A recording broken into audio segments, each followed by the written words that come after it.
মহান ত্ৰাণকৰ্তা প্ৰভু যীশুখ্ৰীষ্টৰ মধুৰ নামত আপোনাক অভিনন্দন।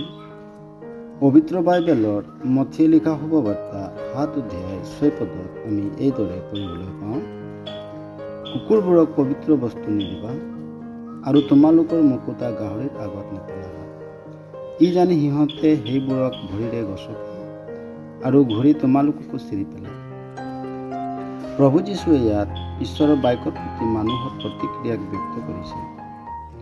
মানুহে ঈশ্বৰৰ সতৰ্ক বাণীক মনোযোগ নিদিয়ে আৰু ভাবিও নাচায়। মানুহে ঈশ্বৰক, তেওঁৰ সতৰ্কতাক আৰু তেওঁৰ বাক্যক তুচ্ছ জ্ঞান কৰে।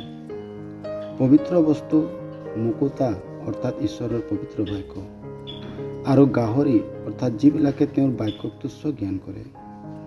ঈশ্বৰৰ বাক্য এই যি শুভবাৰ্তা অৰ্থাৎ ভাল খবৰ, যে ঈশ্বৰৰ দ্বাৰাই পাপী মানুহৰ বাবে মুক্তিৰ বাণী হয়। ঈশ্বৰে জগতক ইমান প্ৰেম কৰিলে যে তেওঁ নিজৰ একমাত্ৰ পুত্ৰক অৰ্থাৎ প্ৰভু যীশুক দান কৰিলে, যাতে যিকোনে তেওঁক বিশ্বাস কৰে তেওঁ নষ্ট নহয় কিন্তু অনন্ত জীৱন পায়। যিজনে এই শুভবাৰ্তাক গ্ৰহণ কৰে তেওঁ ঈশ্বৰক, ঈশ্বৰৰ বাক্যক ও তেওঁৰ সতৰ্কতাক যোগ্য সন্মান প্ৰদান কৰে। আপোনাৰ জীৱনতো এইদৰে হ'বলৈ ঈশ্বৰে আপোনাক সহায় কৰক। ধন্যবাদ।